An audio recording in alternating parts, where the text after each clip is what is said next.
in the heart of Europe during the second millennium, lies a land that takes a long time to become united. People who only come to understand themselves as Germans over the centuries. Who are we? Where do we come from? Questions for a millennium of German history. Many rulers governed Germany in the 18th century, but two monarchs stand out: Frederick of Prussia and Austria's Maria Theresa. They are rivals. Their war not only divides Germany, but also Europe. Is there a winner? In the winter of 1740, no one knows what lies ahead. The Prussian king initiates an invasion that will change the world. In a season when no one usually wages war, Prussian King Frederick I marches into Silesia, which belongs to Austria, without warning. My youth led me to this. The Prussian later justifies himself, as well as his desire for glory. In Vienna, the Habsburg Maria Theresa has recently taken power. The young mother is inexperienced in governing, as is Francis Stephen, the man by her side. The Prussian king has invaded Silesia. How dare he? Silesia belongs to us.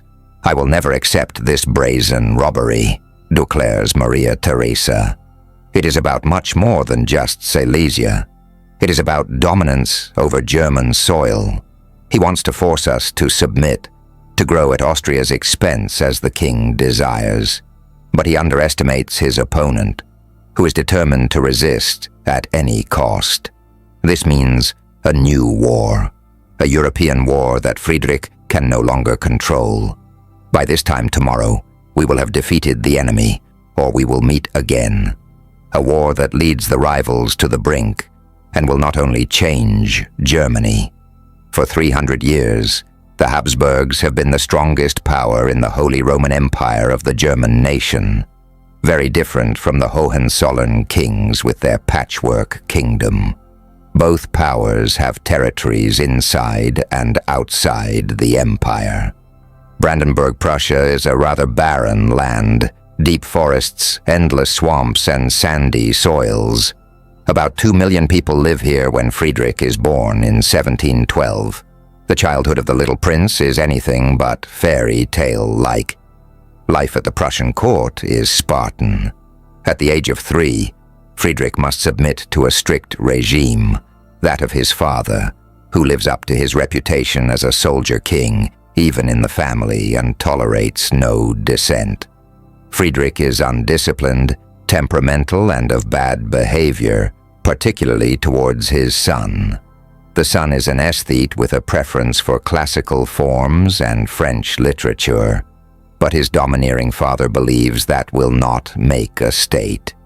His father wants to strengthen Brandenburg Prussia with a powerful army and a full treasury. This is not Friedrich's world, not yet. At 18, he attempts to flee unsuccessfully. His father has him arrested and taken to the fortress of Küstrin.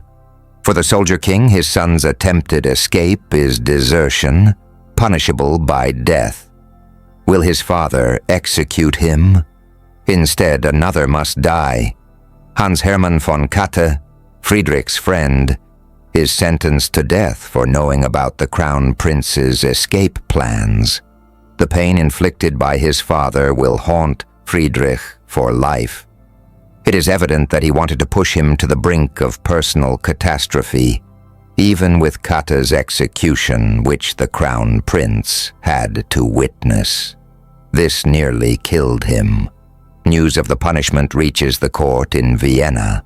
The Habsburg Emperor, Friedrich's godfather, wants to mediate and sends a letter of plea to the Prussian king, asking for his son's pardon, which is eventually granted. Unlike the soldier king, Emperor Charles is a loving father. His daughter, Maria Theresa, is particularly close to him, even though she is just a girl. Maria Theresa was very intelligent, had learned many languages in her youth, and was a very cheerful child, quite unlike Friedrich. Life in the imperial family was almost bourgeois, away from public scrutiny. A carefree childhood, but there was a problem. Maria Theresa had no brother. Who would succeed Emperor Charles VI? Maria Theresa grew up thinking, well, I'm just a girl. I won't come to the throne. So what? Things turn out differently than expected. A law called the Pragmatic Sanction secures the succession of the emperor's daughter in Austria and Bohemia. Then the emperor dies unexpectedly without a male heir. Now Maria Theresa is to rule at just 23 years old, a young woman among Europe's powerful. What did they do? They saw a woman pregnant with 3 children and said, well, she can't handle it anyway. Let's take all the spoils. Among those eyeing the spoils is Frederick II, who has been king since 1740 and wants to expand Prussia's power like his father. The aesthete becomes a conqueror. The Habsburgs have many territories in Central Europe, from the southern Netherlands to the Balkans. Neighboring princes make claims, and the Prussian king demands Silesia, south of his own land.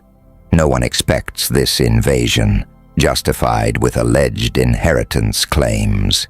In reality, it is a clear breach of law. Maria Theresa initially has nothing to counter this. For Friedrich, it is an easy but valuable prey.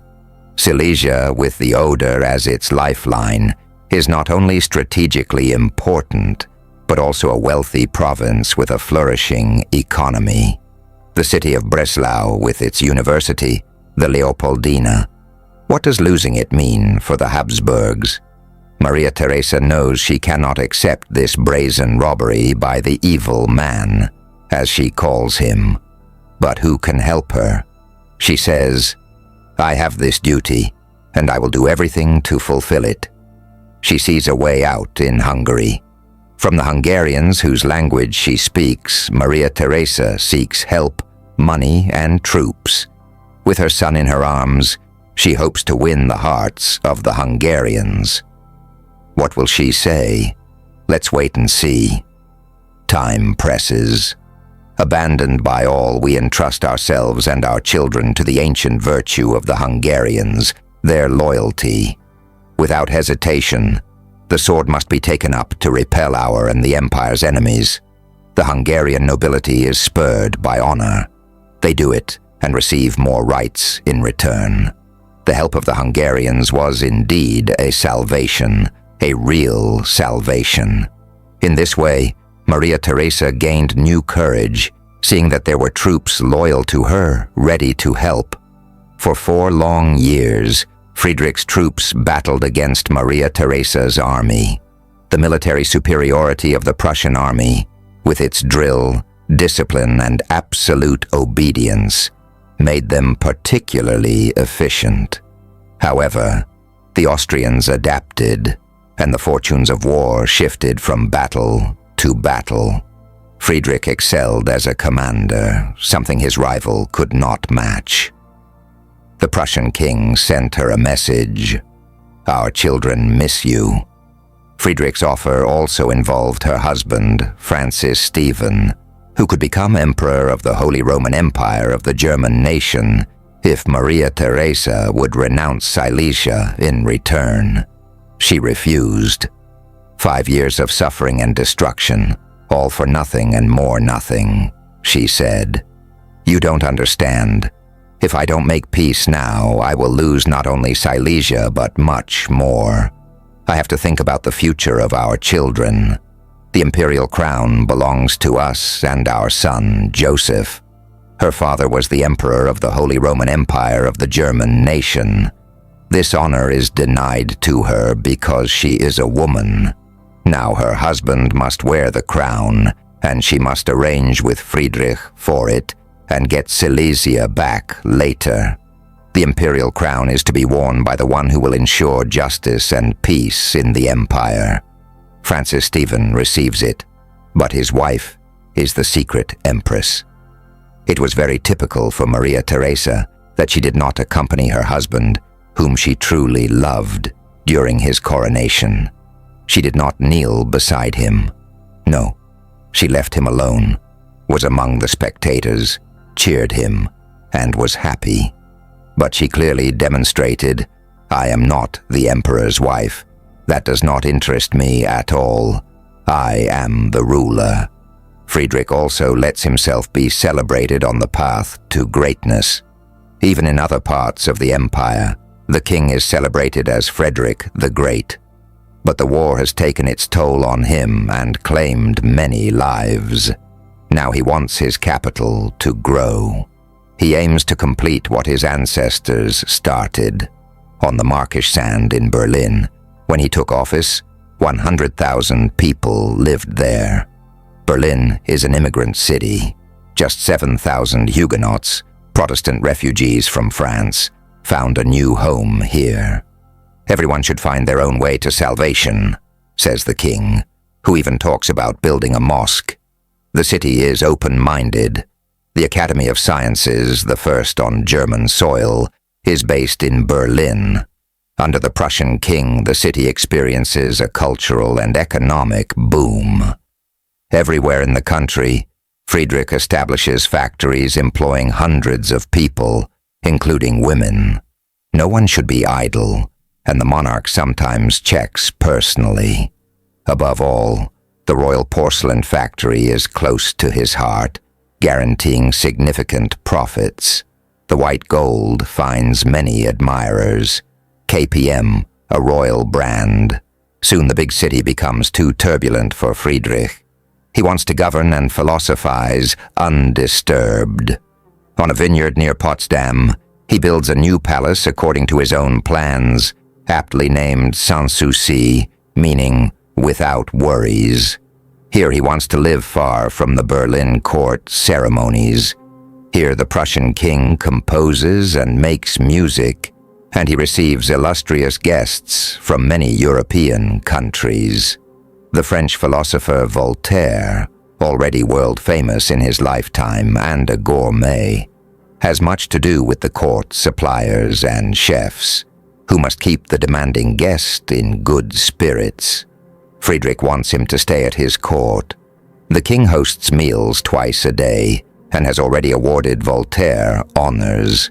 Chefs from France, Italy, Russia, England, and German lands are to create delicacies from all this. Friedrich's dining circles are legendary, famous, and infamous. His guests are mostly officers and scholars. The conversation is not in German, but French. "Very well, I will join the work," says a guest in French. "An exclusively male society, not even the queen is admitted. This is not a court," Voltaire would later say, "but a cloister from which women are banned." The monarch's marriage to Elizabeth Christine exists only on paper and remains childless. Why this distance from the female sex? Initially, he was indeed amorous, but then a sexually transmitted disease led to deformities, making him feel subjectively incapable of fathering children. This was also likely anatomically visible, causing him embarrassment. Friedrich's gaze from his library falls on an antique sculpture of a delicate youth, a lustful boy. Some biographers speak of the king's homoerotic tendencies, though he did not act on them. If he was embarrassed because of his genital injury, he would have been equally embarrassed before men, leading to speculations that he had relations with men. However, I believe this is exaggerated. Not only women, but also German poets and thinkers had a hard time at Friedrich's court. The Prussian king hardly noticed that more and more Germans were identifying themselves as members of a nascent cultural nation. The great minds of the time, like Immanuel Kant, who worked in Königsberg, and Herder, from East Prussia, who moved to Weimar, did not flock to Prussia. Instead, they sought their fortune far from Berlin, at smaller princely courts like in Weimar, where timeless works of German classicism were created, giving many people the feeling of a unifying bond through the common language, despite the multitude and diversity of German territories. The Anna Amalia Library in Weimar still commemorates the creative wealth of that era. Friedrich is not concerned with the empire or German culture. He sees himself as the first servant of Prussia.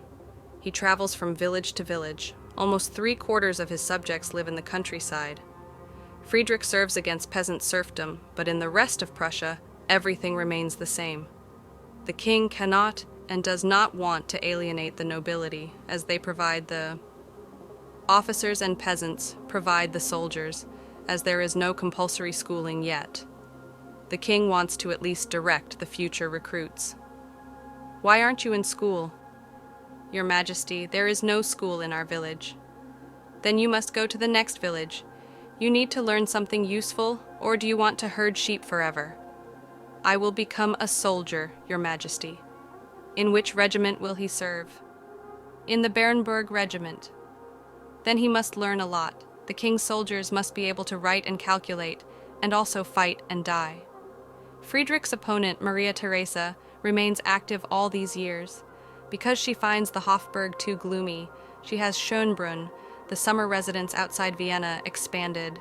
The new palace has impressive dimensions and reminds one of the court of the Sun King in Versailles. Also, the mother of 13 does everything to reform her multi-ethnic empire. The interesting thing is that Maria Theresa is not too proud to imitate her great enemy, her intimate enemy, and adopt everything that was better with him than in Austria. That is quite an achievement. Maria Theresa listens to the advice of experts. For her, too, the reform efforts have one main goal. Prussia must be overthrown if the Habsburg dynasty is to remain upright. You know how dear Silesia is to my heart. If France and Saxony stand by our side, we could put Prussia in its place again. That means a new war, adding fuel to the fire. His malicious talk about the three great whores of Europe, as he mockingly calls them, contributes to their alliance against him. Maria Theresa, Madame Pompadour, the mistress of the French king, and the Russian Tsarina Elizabeth. Prussia is now surrounded by enemies. Russia views the emerging great power with suspicion. An alliance between Austria, France, Saxony, and Russia seals the pact against Prussia, with only England standing by its side. The English are simultaneously at war with France for dominance in North America and India. They support Prussia to weaken the French in the colonial struggle. Thus, the conflict on German soil is also determined by world politics. Friedrich must act quickly to preempt his opponents. The Saxons are hit first, again with a surprise attack without a declaration of war, but this is only the beginning of a 7 years' war. The king repeatedly intervenes in the battles himself, risking his life. But how long can his troops hold out against the overwhelming force? The Prussians are often tactically superior, but their losses are also high. Who will replace the fallen? The Prussian recruitment increasingly involves local children. These are the first steps towards compulsory military service. Even in childhood, soldiers are selected according to strict rules and receive a sign of affiliation from their future regiment. Then came foreign recruitment, where the word recruitment disguises that this was often done with cunning, violence, and high alcohol consumption. Not everyone who was assessed was drafted. Certain requirements had to be met. In the State Archive in Münster, there are references to Prussian recruitment practices, such as a simple tape measure. Soldiers had to meet a minimum height requirement, 1.69 meters during Friedrich the Great's time. They were measured every year. Some recruits were just 16 years old. Teeth were crucial for war, because only those with good teeth could bite open the cartridges with the powder. Only 1 in 7 was fit for service. Maria Theresa also needs soldiers, both her own and allied troops. The Prussians have won in Prague, Your Majesty, and our troops have withdrawn into the fortress. The Prussians stand before the city with mortars and cannons. Maria Theresa is also Queen of Bohemia. Will she lose it to Friedrich, like she lost Silesia? He wants to force us to surrender. We must prevent that at all costs. Prague is not yet lost, Your Majesty. What do you suggest, General? Fresh troops are on their way to Prague. They are only a few days' march away. Good. Send all available forces to relieve our troops. We must hold Prague at any cost. Very well, Your Majesty. After several battles without a clear victor, a decisive battle is imminent near Leuthen. For the first time, Friedrich addresses his generals in German. Gentlemen, I have summoned you to thank you for the loyal services you have rendered to the fatherland and me. Relying on your courage and experience, I have devised the plan for the battle I will deliver tomorrow. I must deliver it, or all is lost. If anyone among you does not think so, I will grant him his discharge here on the spot without any reproach. The officers stand by their king, as Friedrich expected. Return to the camp now and tell your regiments what I have said here. Farewell, gentlemen. Tomorrow at this time we will have defeated the enemy, or we will never see each other again. Friedrich knows there are only 1,000 Prussians against 66,000 Austrians. A clash along the entire front must be avoided. The solution is the famous oblique battle formation. The enemy troops are to be captured and crushed on the right flank until the front breaks. In the afternoon, the order is given to attack the exposed right flank. This is the key to victory. Even the king could not have anticipated it. Since this battle, Friedrich has been considered the most brilliant commander of his time. Leuthen becomes a myth in Prussian and German history, and Friedrich becomes a legend even among his own soldiers. The oblique battle formation, adopted from ancient commanders, now enters military history. The old Fritz, as he will soon be called, becomes a model for another self-proclaimed greatest commander of all time. Friedrich was misunderstood insofar as he was interpreted as a statesman of incalculable risk. Hitler's willingness to take risks was one that accepted every risk beyond rationality. Friedrich II was a rationalist. For him, the risk was always one he had to calculate. Therefore, his statecraft and military strategy were underpinned by responsibility. Now thank we all our God with hearts, hands, and voices, who wondrous things has done for us and all our ends. This moment, too, becomes legendary. 25,000 soldiers sing the Leuthen chorale, the hymn, Now Thank We All Our God. But Leuthen is just an episode in... The king himself knows better than anyone that the 7 Years' War cannot be shaken off easily. What will happen if not war? A rare document, the diary of a Swiss mercenary, gives us insight into the daily life of the Prussian army. Cold, hunger, and diseases afflict the soldiers, and then there is the fear of mutilation and death. The legendary victory at Leuthen is followed by devastating defeats. More than once, the king contemplates suicide. Increasingly, he is tormented by memories. Your Majesty had a dream. Majesty should rest. That won't help. Fortune has turned away from me. I should have expected it. After all, Fortuna is a woman, and I am no lover. Austrians, Russians, and French push Friedrich to the brink. He realizes there will be no victor in this war. Only victims. More and more soldiers desert, and even the most brutal punishments cannot prevent the discipline on both sides from soon collapsing. Voltaire himself wrote that the Prussian soldier must fear his officer more than the enemy. This authenticated statement of Friedrich II sheds light on the disciplinary practices. It is a day Friedrich will never forget. At the village of Kunersdorf, east of Frankfurt an der Oder, he faces the overwhelming force of Austrians and Russians. Another murderous battle ensues. The king, as so often, finds himself in the line of fire. This time, a bullet hits him. Majesty, is this the end of Friedrich and all Prussian dreams of greatness? A golden snuff box makes history. The bullet was stopped by the lid. After the disaster at Kunersdorf, Friedrich wants to give up, to end his life. He always carries poison in a medallion. He writes to a minister in Berlin, "My misfortune is that I am still alive. Of 48,000 men, I now have fewer than 3,000. It would be wise for Berlin to think of its safety. I have no means left. I will not survive the downfall of my fatherland. Unlike many of his soldiers, salvation comes unexpectedly. The enemies are divided and let their victory slip away.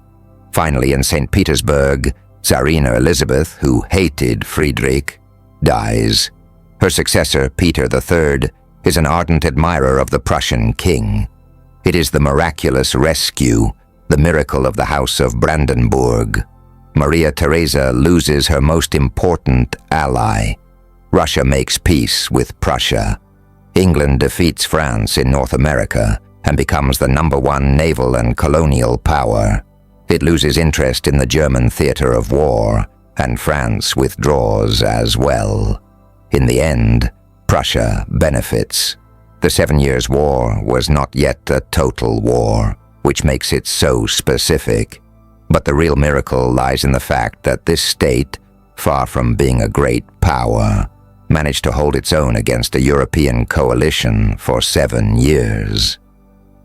The Peace of Hubertusburg in 1763 ends the 7 Years' War, a peace agreement between Austria and Prussia without significant territorial gains for either party. Silesia remains Prussian. Better a mediocre peace than a glorious war is the motto of the Habsburg, who signs with a trembling hand. Maria Theresa never met her archenemy Friedrich, yet she held her ground with all her might. Frederick II achieved what he wanted, but he paid a high price. The war he unleashed cost 400,000 lives in Brandenburg, Prussia alone, and he only narrowly escaped defeat by luck.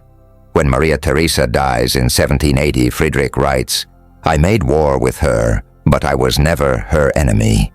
The old Fritz dies in 1786, lonely but successful. Left behind are two powers that will continue to struggle for dominance on German soil.